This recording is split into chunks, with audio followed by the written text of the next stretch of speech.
All right, we'll call this December 8th, 2020 UAS Council meeting to order. Starting with the roll call. Butch Hughesby. Dan Olson. Here. JD Jacoby, not present. Dustin Temple. Gordy Kahn. Here. James Strait. Here. Jason Smith. Jen Fowler, she's excused. I think she's in South America. Mike Boselman, excused, he messaged me. Paul Sapaniak. Hey, Paul. Steve White. Here. Wes Herr. Joe Froelich. And myself. Okay, so let me actually just capture here real quick who we have in the meeting, so I have a record of that. Cray, I'm here. I didn't know if you heard me or not. I couldn't get the mute off fast enough, I think. This is Paul Sapaniak. So. Yeah, Paul, I was actually looking at the list. Okay. With Zoom these days, it makes these things pretty easy because mostly I'm doing the verbal roll call for the audio recording for the minutes. Okay. Because visually we can actually see who's here in the meeting. And I see no public guests. All right. So we're going to just follow the same agenda as last time. So for council discussion reports and procurement process updates. Actually, before I get into that, I'm going to throw an audible here. No, actually, we'll save that for. No, I'll do it now. Do a slight modification to quick discussion. The governor's office messaged me this morning. They are intending to extend the council for another period, probably up to 2 years, so we can continue the work and get it done after the administration leaves office. I'm sure in some ways that's to the pleasure of the next administration, but I anticipate that'll continue forward. The question came, is there any other modifications to the executive order that they should know about as they process this? I did suggest that our recommendation is going to be a cost-benefit analysis procurement limit of the 5,000 to match other state procurement policy and rules that we follow. And if they wanted to make that adjustment now in the executive order, that'd be fine. But if not, it's still going to be our recommendation from where we're at. And I wanted to throw out to the council, take a quick look at the executive order. Is there anything else that we should be recommending be looked at to modify or improve for their consideration as they try to get this done before the end of the year? Actually, I can share this on the screen.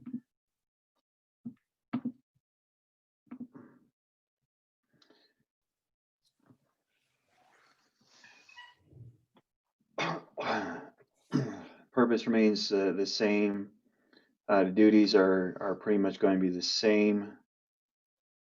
Here's a $1,000 limit that I was referencing that they may want to modify based on our coming recommendation. Is there anything else that someone sees that we might want to bring up? I thought it was a pretty good list that charge us with, really. Yeah, I can't think of anything else off the top. The other things we've addressed have been coming out of the audit recommendations, not the executive order. So, Right.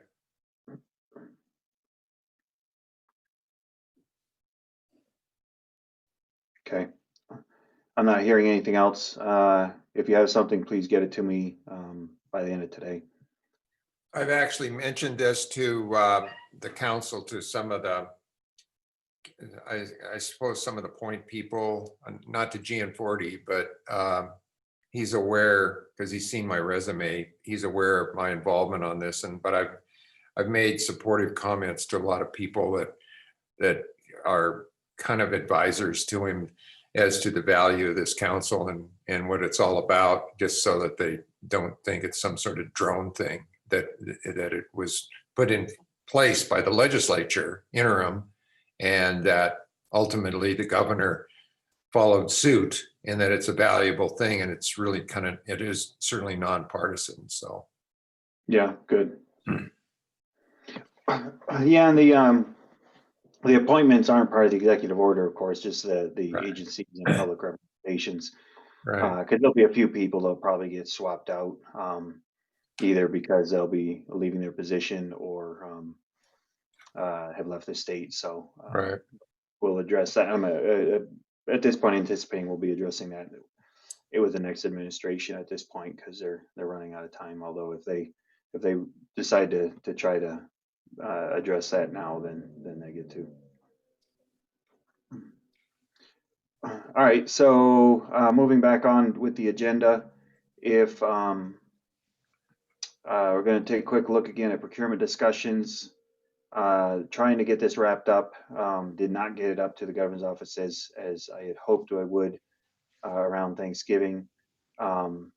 Very, very close to being complete on this. I'll share the screen on this.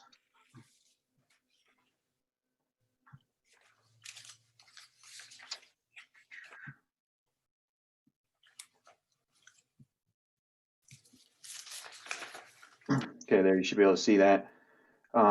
So as this is I'll just highlight some of the changes again. Recommended requirements, general requirements, talking about the platform and such, and what falls under what procurement laws and rules when an ITPR might be needed from an SITSD and procurement such. Otherwise, it pretty much just follows, standard state procurement laws, and we don't see much difference that this would need to deviate from that. Cost benefit analysis discussion again was that we were recommending that such an analysis actually be conducted on a UAS program for an agency, and that either a program should be analyzed or purchase in excess of $5,000 should be analyzed for such. Cost benefit analysis should include a minimum of these items. We reference the State Procurement Bureau guide in the URL, and give an exemplary form of a cost benefit analysis as Appendix A. I added a line that agencies may prefer to capture the same information in another digital solution format, just so that we don't become prescriptive that you have to use this particular form. That was kind of something coming up in another example in the other document we're working on for the Montana plan. Shared UAS resource pool. We have dealt pretty good on this. I appreciate all those that added to the language on this. I've done a little bit of wordsmithing on it, especially on this paragraph here. There was a few things in there that I felt was a little bit weak. So what I was just kind of wordsmithing, trying to better communicate why there's a difference between an automobile and a UAS, because I could see someone coming back and saying, well, look, we have to maintain maintenance on vehicles as well, and you have to be licensed to drive one of those. So what's the difference? And so where I tried to address that was in this paragraph here, coming into liability, and I added this sentence here. Just for some of the reason logic, when an automobile stops running, the driver can pull over the side of the road. When a UAV stops flying, it falls out of the sky with a mass and velocity that it can seriously injure or kill. So basically, when you're in a vehicle and the motor quits and you got to pull over, you're still in control to bring that thing to a safe stop. With a UAV, if something goes wrong, you no longer have the ability to do that. It's coming down however it's going to come down, right? So why, and it's part of the reason why the liability and risk is a little bit different. I think we well addressed the need to have pilots familiar with the devices. Steve, this was the paragraph that I emailed about. Yep. So if we had something just to further hammer home the point that the pilot in command is a serious role and has a lot of responsibility in the FAA language, relating along that theme of pilot and responsibility, liability and responsibility. Well, it dovetails to what you have above.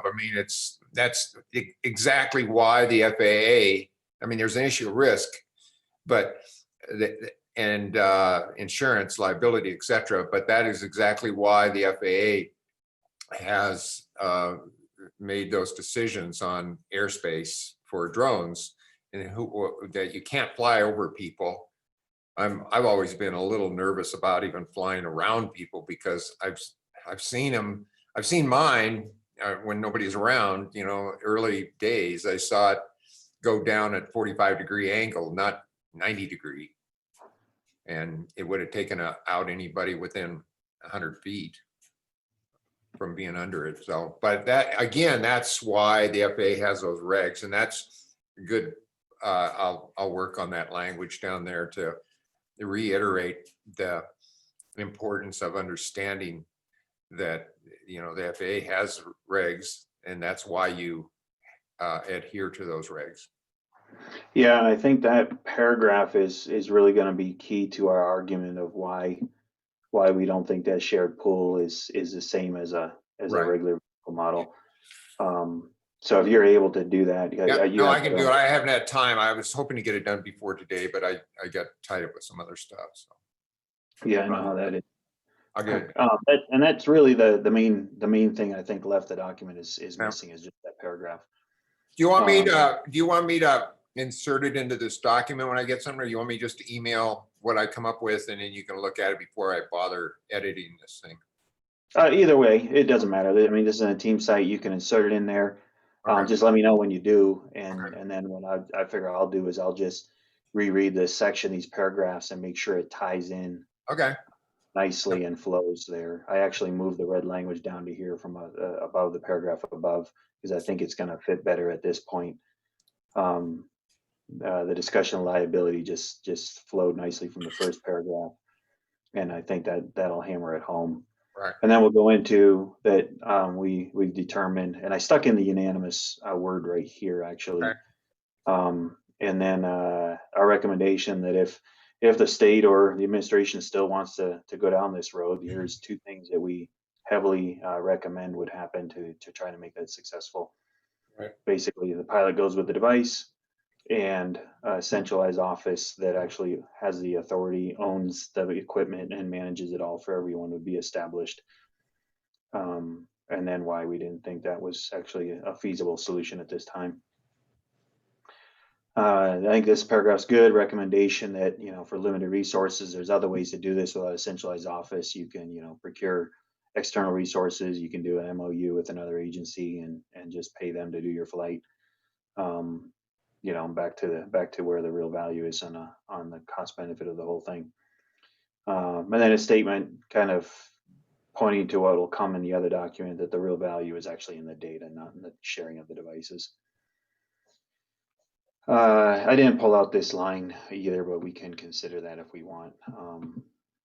Sticking the word unanimous decision of the council or determination, I thought might be a little better than having a standalone statement like that. But Yeah.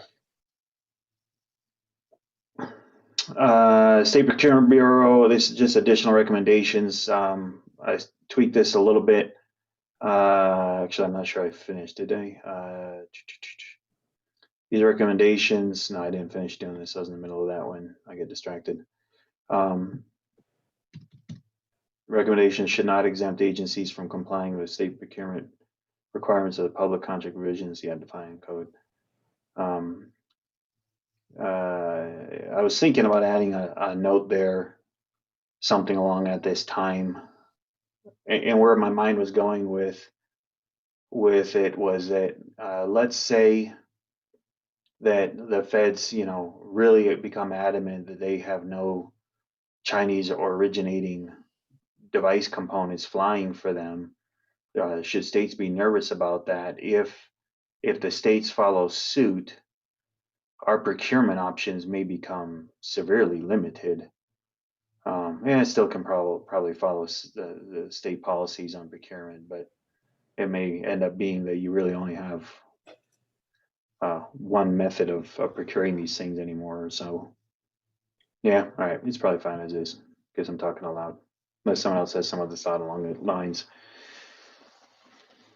Yeah, Gray, in my opinion, that's a good point, because we operate a lot of times with federal funds, and you probably heard about the grounding that Department of Interior did for all drones on its property, and that included its funds. So it's preventing us from doing our state actions that use those federal funds. So maybe something like, yeah, and that's exactly what I was thinking of.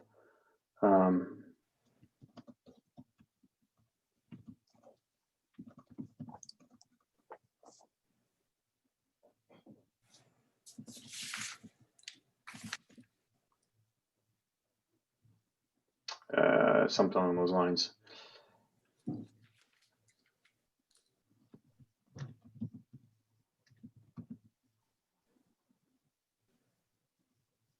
Yeah, that's good. Make a note. I can do this later. Let's see, you had a thought? That looks good to me. I mean, I understand what you're saying.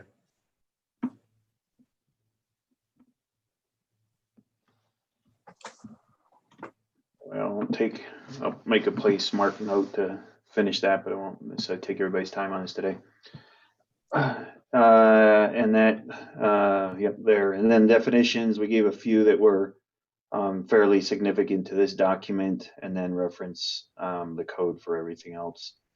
If there's any others that we should have in here for the ready availability of a reader, let's throw that in there. Otherwise, we have relevant other things that reference in this for guidance for how people operate in this, and then the actual appendix form example that we gave. And then that's it. So unless someone has something else to add with tweaking of those words and that paragraph from Steve, my intention is that we'll send that up to the director's office. We'll probably take one last look at it next week. I'll put that on the agenda, and then stamp it and send it up if all are good with it. Okay. Good. Yep, I'm good with it. All right. As for next, hey, Joe. Looks like Joe joined us. Yeah, sorry I'm late. Let's see. So the MUAS plan, citizen right to privacy, citizen interaction. Steve, I think you had uploaded some other stuff. Do you want to talk to that? Trying to think what I uploaded. Yeah, I have to go back and look in the teams. Yeah, check it out here. It's been a few weeks since the council has met, so I know the work group has met a couple times working on this stuff. So we'll just brief everyone on where we're at with what we've put together.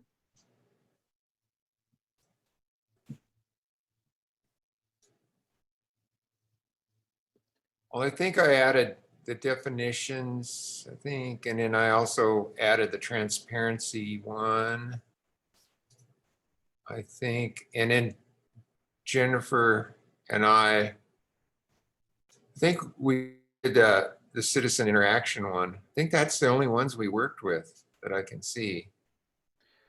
Yeah, so we had, let's see, citizen interaction. You started to put this into a memo format. I haven't actually looked at this yet. It should be out there under, actually, if you go, yeah, that's the memo Yep. form. Yep, that's a brand new one that nobody's seen probably. Okay. And it's got this date of the 7th on it. And then I've kind of followed your other memo. So it's actually related to section 2.2 of the, there's two sections of citizen interaction. And I used 2.2, which is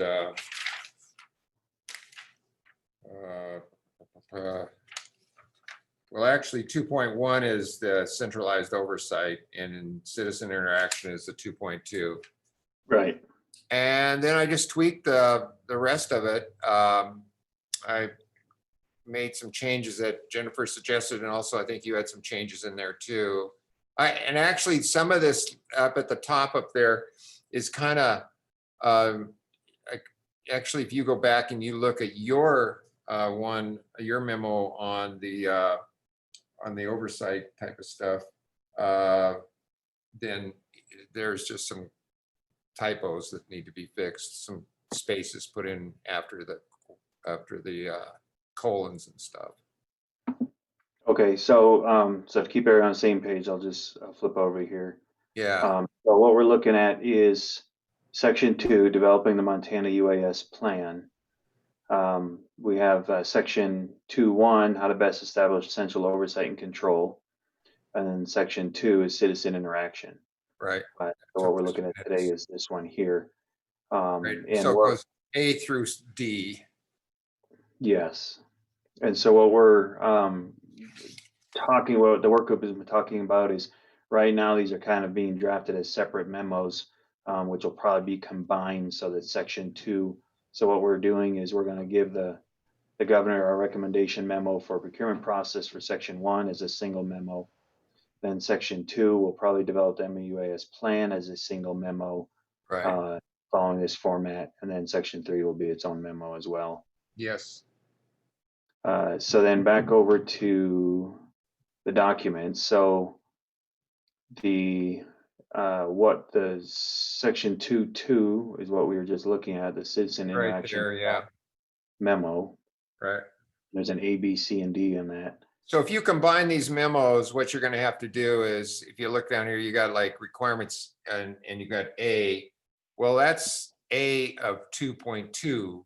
So Yeah. the document's going to have to somehow start at 2.1 and give it a name or something. And then when you get down to this part of it, then it's going to be 2.2. Yeah, we'll have to restructure the Yeah, it's not a big deal, but that's if you're going to consolidate those two documents. And so I don't really recall where we were at this a few weeks ago when we last met as a council, but UAS over private property, addressing how to do with that. Really, Steve provided some great info on the Civil Air Act and such. It was a lot longer than that, but Jennifer sliced and diced, so. Good magic on it. Yeah, well, I was getting carried away. I was going to put a history book in there, so. And then that red part there, for everybody to look at, I'm still not sure, and the reason it's red is, and I left it red just because we never really decided anything, and maybe the lawyers were going to take a look at it. But the question is whether or not by at this point allowing the property owner to deny flight access, that we then back down and delay the flight until we resolve it with the property owner. But in reality, and it says in this paragraph, down the next sentence, it says that still the airspace authority is solely controlled by the FAA, and the property owner notification is to enhance open government transparency. Okay, so we're being nice people by letting them think that they can deny flight access. In reality, they can't.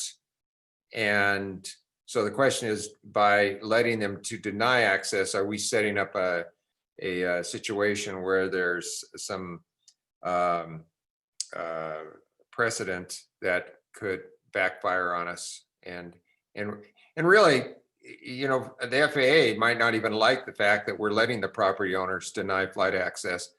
And does this set up a scenario for a legislator to step out and say, well, yeah, that's a pretty good idea. I mean, we should put something in the state laws to deny flight access in accord with this resolution. And so then the question is, should that sentence even be there? I mean, it's a courtesy, but I don't know how you stand there with a farmer or with a landowner, and especially a Yellowstone Club guy, and say, well, you know, we won't fly if you don't want us to, but we're going to fly because the FAA says we can't. That's how it's going to work, you know. So, I mean, I don't want anybody flying over my place. I know everybody around here that has unmanned stuff, but I mean, it just bothers me that somebody come out every day after work and practice flying his drone over my place, even though he's 150 feet off the ground. I mean, it would bug me, but I'm also in a position where I know that he can do it. Yeah. So you just have to live with it. So really what we're trying to find is walk that line of, Yeah. of recognizing that the FAA has authority and the property owner does not. However, and I made that little note there of maybe we stick in here something along the lines of to maintain positive public relations. You know, if a landowner is insistent that we not be flying over their property, that it would be recommended that the agency probably not conduct a flight at that time unless it was an emergency situation, in which case you may or may not be taking the time to notify people you're doing the flight. But and to consider other alternatives to acquiring that information or a different time frame. If it's you know, especially if it's like, you know, if the property owner is like, look, I'm gathering my cattle for branding. Today's not a good day. Come back, you know, Tuesday. Then that should be, you know, fairly doable, hopefully, from an agency. Well, there is sort of a conflict if you look at these two sentences, because in one case, we're saying that we're going to ask for them, somehow we're going to let them be involved in the decision. But then the next sentence, couple of down, say, we're just there to notify to enhance government transparency. And it's kind of like they don't work together, because in one case we're saying we're going to let them deny access, and the other says, well, we're going to just notify them and just let them know we're there. So it's, I don't know. I don't know if the two sentences can share the same paragraph. I struggle with it. Yeah. It's really a decision by the council as to how you want to deal with it. I mean, I don't know. I kind of look at it strictly and say, you know, that we have the right, but at the same time, we have we really have a responsibility to be responsible and open and transparent, and to work with the property owner as best we can. And obviously, if you're flying over their place, you know, I did a job for not a job, but I worked with the sheriff's department a couple of years ago, looking for a guy that was on the run, and I flew over a lot of private property looking for him with my drone, and I think everybody was appreciative that somebody was looking, but at the same time I didn't run into any problems. Everybody kind of knew the sheriff car was sitting there, and they didn't know why, but I was looking, I was flying everywhere. So so I don't know. I don't know how to handle it. So something to think about. I think for state agencies, you know, we always have to take the more cautious approach. Yeah. And give leeway to the landowner when it's possible. I think that this language kind of addresses that. It's not saying we're going to come in no matter what. It's just saying we're going to work.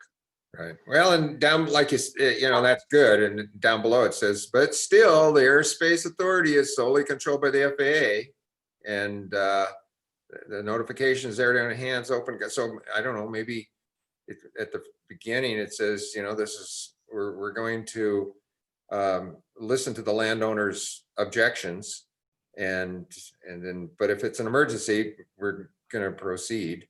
But then anybody that read this would say, oh, well, the airspace is really owned by the government, by the feds, and they're really trying to do their best.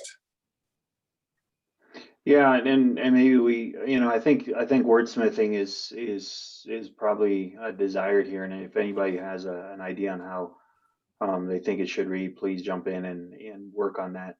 Well, that's why I kind of turned it over to the lawyers, because my only concern was precedent. You know, if you set up, are you setting up a precedent that now all of a sudden we've got language in here that says the property owner has ability to deny access? I mean, is that a dangerous precedent for the state to have? I don't know the answer to that, but the lawyers, if they're not concerned about a precedent issue, and I don't know if you could set a precedent with the FAA owning the airspace. I mean, we say right there, the FAA controls the airspace. So I don't know if you really could. Maybe the lawyers would say, well, you can't set up a precedent if you've already showing in the next sentence that the FAA is in control. You're just showing that you're nice guys. Yeah, and remember, this is just a recommendation where Right. we don't want them creating a policy based Correct. on it that does then establish because if the state established a policy that gave citizens authority they did not have, then the could come against the state, not necessarily because they trespassed with a flight, but because they violated their own policy. Well, and that's why that other sentence is there, Craze, that Right. we gotta have that other sentence in there, that this is one opportunity to let those that aren't around the airspace regs know that the FAA controls airspace for unmanned and manned equally. Yeah. And Yeah. that sentence has got to be in there down below. So the national airspace being under the sole authority of the FAA is a key thing to have in here. Yeah. I think state agencies should attempt to notify property owners before their flights is a good recommendation to have in there. And then some way of establishing, we don't have these words in there, but maybe we should be a little more direct about, you know, under the FAA, in this, the Civil Air Act, what was it called? Yeah, it's a national airspace. No, it's well, let's see, civil. Okay, 38 was the Civil Aeronautics Authority that turned into the FAA. But there actually was another one in the 50s, but I took that out, I think. Or no, FAA was established 67. There, I had a sentence out there that was a Civil Air Act or something that we took out. So. And maybe what we need, maybe what we should have, and this is back to your legal, is some kind of statement under review. And maybe these acts determine it. I don't know if they spell it out, but private property rights do not extend upwards into space. That Yeah. space becomes under FAA, and Yeah. so as such, those boundaries are regulated by the FAA and not by private property owners. But still gives something to the fact that if a particular flight is you know, objectionable to the landowner, that as a state agency we try to resolve it by working well with the landowners and not antagonistically. But how do we word that well? Well, you know, you actually could have a maybe just have in the definition section the definition of what airspace is. That could be if we It's from the does ground the to FAA have that defined? I know, I never defined it. Does the FAA? Yeah, they I think it's part of their you know, their act. I'll look it up.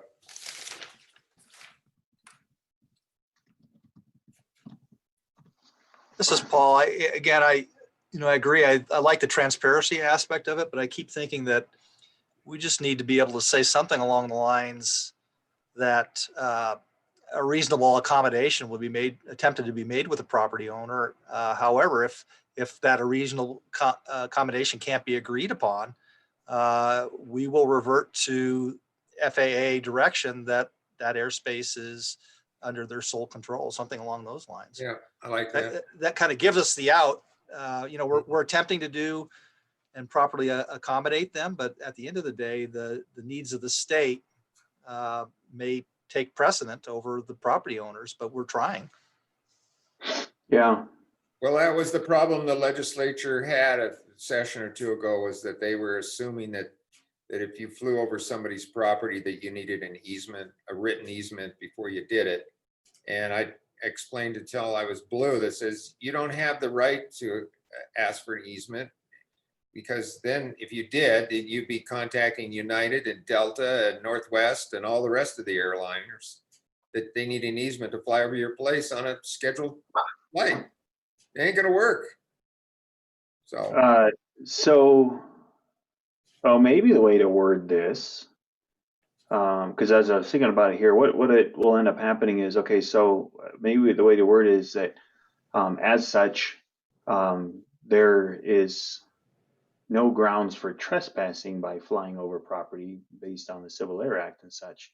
Basically what it comes down to is you can fly over property and you're not going to be trespassing because they don't actually own the airspace above the property. Okay. Where it comes down to is actually in section B, right? The question is, at what point have you violated the right to privacy? You may not be trespassing, but now you're violating their privacy. And, you know, to me, in my mind, it's like, okay, it comes down to resolution. What can you see? What can you not see? And determine and all that stuff. But and so that was what is addressed here in section B. So they kind of go in tandem. Right. Well, and it's a big deal that when I explain it to different individuals, I says, that our LZ, or the area we take off and land on, has to be public. We can't just come through and launch from your driveway, but we can fly over your driveway. Then we're trespassing if we're on the ground. So we have to launch from some place that is not trespassing. And that's kind of what the rest of this says. Yeah, so maybe that's the way it should be worded somehow, is that airspace is not owned by the landowner under whose land it is, or over whose land it is. Well, and maybe that goes back to the definition of airspace, and I'll see what I can come up with. Yeah, that definition is probably going to be key to the narrative of it. Right to privacy, there isn't a whole lot either. It's in our state constitution, which is a very strong place to have it. Well, and that 45-5-223 is pretty strong. I mean, it actually is written in a way that it doesn't need to be tweaked for drones. It's there. You're using an electronic device, and if you're hanging around somebody's backyard, observing or recording a visual image, I mean, it's set up for messing around in a subdivision. Yeah, and it is really well, and kind of defines that pretty intensely. If the purpose of your fight is to basically watch people, spy on people, particularly, then you are violating their privacy and conducting an illegal activity. As we're standing here talking, I'm starting to think about, what just passed in the election with those referendums on marijuana. And so since it is going to be, in that sense, at least statewide legal, can the Department of Revenue, for ensuring people are registering their crops and tagging their devices and whatnot, can they fly over properties to identify crops like that? Without needing a search warrant, because they're not searching for an illegal activity, they're just monitoring crop harvest and whatnot, like Department of Ag. But in this case, this relates to the person, the occupant in the residence. So I think if they were just looking for plants, they wouldn't have to worry about that. Right. Yeah, and I guess then it comes for the citizen arguing the right to privacy is the privacy of what I do on my property is my personal business. And you don't have the right to stick your nose in it. In that case, you're doing now what it'd be more of a commercial activity. It'd be a specific license and the terms of that license. And I guess I could lean on livestock. I mean, you guys could do the same thing for flying over and inspecting cattle, right, or something. Yeah. And so, well, that's what DOR does for their property record cards. I mean, taking pictures of dwellings, and having record of that, and that's been going on for a long time. But again, I think that this is the intent of this was that somebody can't be a peeping Tom, basically, and be observing or recording the occupant without their knowledge. And so the occupant isn't out in the backyard watering the marijuana. I'm not sure if they have much of a case, I guess. I don't know. Yeah. No, and I mean, I get that for the statute. That's pretty good. I'm just thinking, I'm trying to think ahead for government who wants to overly regulate the activities of citizens and make sure everybody's complying, and you start thinking about this year we've had. I mean, one of my big concerns was last spring, and I've said it before, is when one of the states started talking about using drones to track and trace people that were positive. I thought, oh my goodness, now you're crossing a real line. Well, where is that line when government agencies want to start inspecting,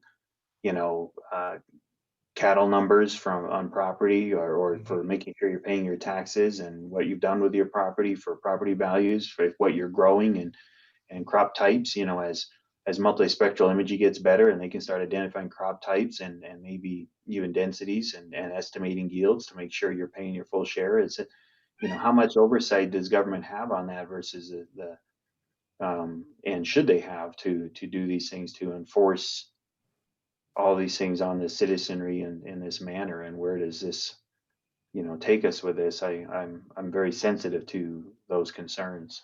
No, that's a good point.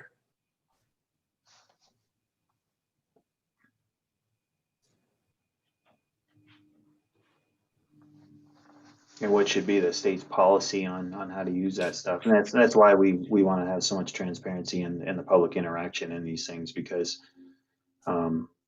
you know, what we're seeing, what I've been seeing happening over this past year is a huge expansion of government's assertion of their authority over the lives of people. And this is a tool that could really be leveraged to further that that power over the populace, and that's not, in my opinion, what's designed from the Constitution. And how do we keep government in check with themselves? Well, and then if you look at what's on your screen there, right at that top paragraph, it ends with the word recording. My original version of it said, had in red that this paragraph needs to be legally reviewed. So I took all those comments out. So so I didn't know if the lawyers can take a look at that paragraph and see if there's if that's legitimate to say that. Yeah, no, and I think I concurred. I think I was starting to tweak a draft of it. Likewise, just to be able to set that line of, look, let's not be ridiculously overbearing here. Right. Okay. If you're out in the public space, you should have the expectation that you're being recorded somewhere by doing something, and that should not be of an overly concern to people, and the expectation of that. I think everything's good when you say that you can scrub it so that it's that like Google does and annotize it. Yeah, and I don't know, you know, that there also becomes, is that going to be a requirement? Yeah, I don't know. You know, so if someone takes a picture of the walking mall and sees someone sitting at the 10-mile outdoors drinking, do they have to scrub all those faces? Right. To show that person, you know, not have that recording there, or is that in the public space? And if you get your picture taken dining at a facility, you should expect that to happen, and that could easily make its way to YouTube, or in this case, the public domain of government data. You know, how do we do that, handle that here? The irony is, people don't object because they don't actually know what happened. Right. And if everybody knew how many times they were caught on camera, would they start having a little more concern about all these things? Right. And then what should be our recommendation for how government handles it? And how much, when do they need to actually scrub that information or not, from our data before it's released? I think it's a general good practice that we should be doing that. But for natural resources, that's easy. I'm like, yeah, sure, no problem. You know, for a Department of Justice or Revenue, they might find that to be a lot more of a struggle or effort. Or maybe information that isn't, should not be released for public consumption Right. without such a review and an assertion that it is it's legally acceptable to be released.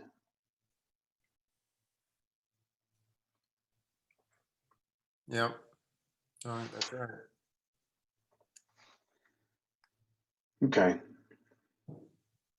Any other thoughts along this from folks?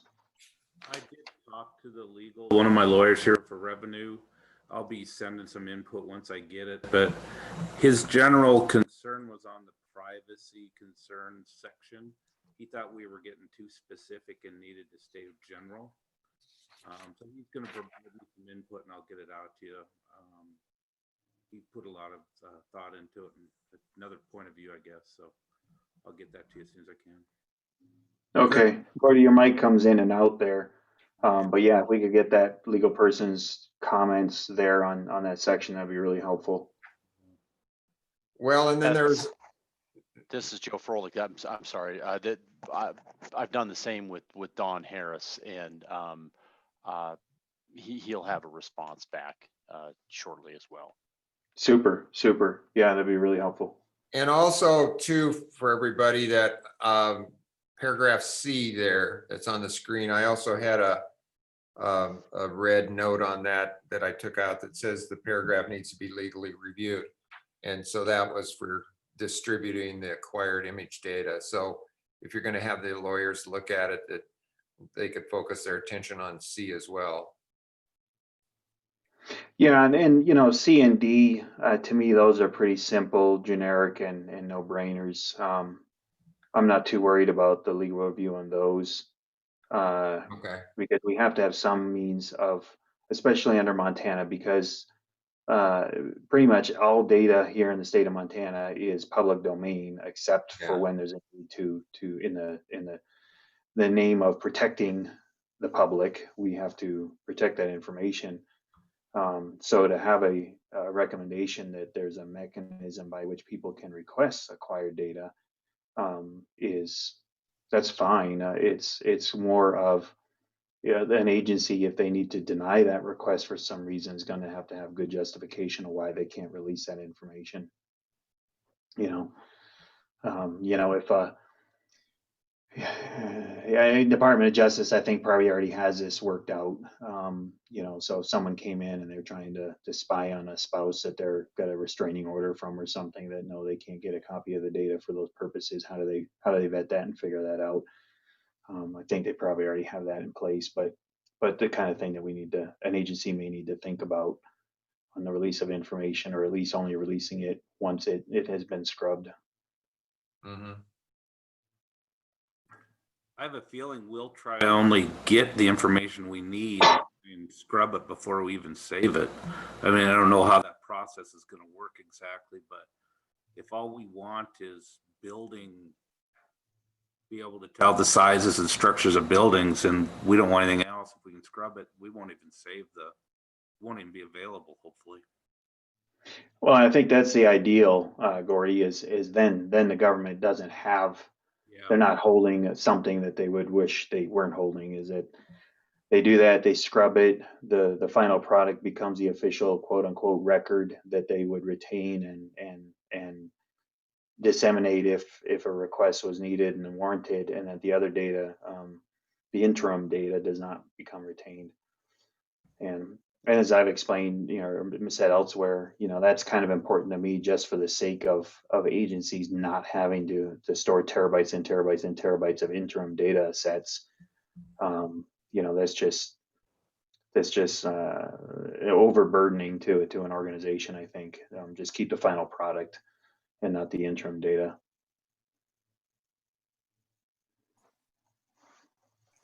So those legal reviews will be very helpful. So folks could get those and notes on it, then we can kind of fold that in here in this discussion, try to frame this up. Today we've done a pretty good job at outlining the problems, less so on figuring out the solutions. So Also, Craig, for that Department of Commerce National Telecommunications dealy Bob there, I found the website for it, so it's at the very bottom there. I added that too, right there with I put two. okay.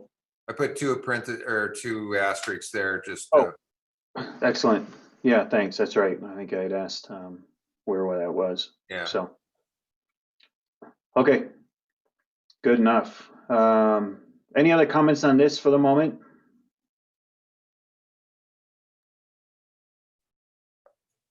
Okay, so again, feel free to go in and try to give some ideas to work on this. I don't, just real quick, the other documents that Steve and Jen had worked on, I think they were primarily the ones that worked on. Going back a ways, the centralized coordination team, there's a file under there that I think Jen had uploaded a while back on All right. centralization recommendation. This would be the other memo. This would go back to section 1 or item 1 under section 2. This is still in the policy format, hasn't been converted to a memo format yet. But back a couple months ago now, she had uploaded a first draft at the centralized oversight thing, and we're going to have to come back to that pretty soon on how to shore that out too. So so take a look at that to refresh yourselves before next week's meeting or so we can continue on that discussion. Then the other document that has been uploaded is, there are a couple of them. Let's see here. There's the definitions draft that yeah. Steve put up, which was really good. This outlined several key items that'll either get included in those memos or sent up as an attach. It probably should be attached to every memo in that sense. And then did we get the URL to? We'll want to put in the FAA URL for any other definitions that are missed on here, just as a catch-all. But good work there. And then I think you uploaded one the other day. I don't know. There was that transparency draft. That was, I think, what we talked about possibly could be turned into like a intro to the whole thing, maybe somehow. Yes, right. So the discussion from the work group was that to take the concepts here and perhaps do a foreword to the memo, stating that one of the overarching principles that the council has been considering and concerned with is the issue of transparency in government operations with the use of these devices. It seemed like having that as a foreword to the Montana UAS plan memo might be a really good way of framing the discussion to follow about what we were just discussing about, citizen privacy and interaction with citizens and right to fly over properties and such.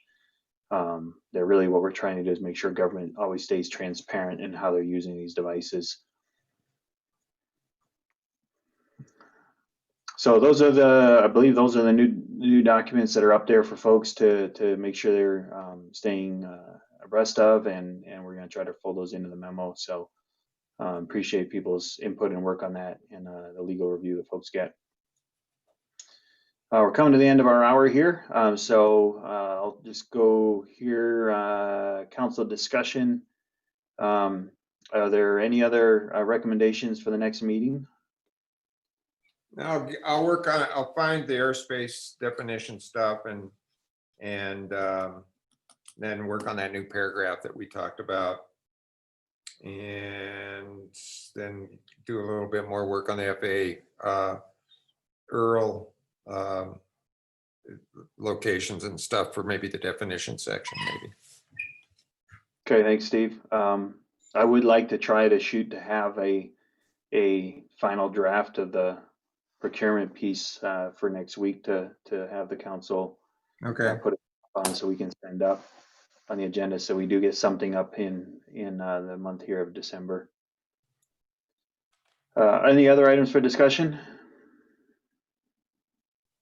Okay, public comment. Don't know that we picked up any public members. All righty. So we will plan on meeting next Wednesday at this time. And if there's no other comments, we will adjourn for this week. All right. Okay, See you goodbye, guys. guys. Good. Thanks, Thanks, guys. everybody. Take care.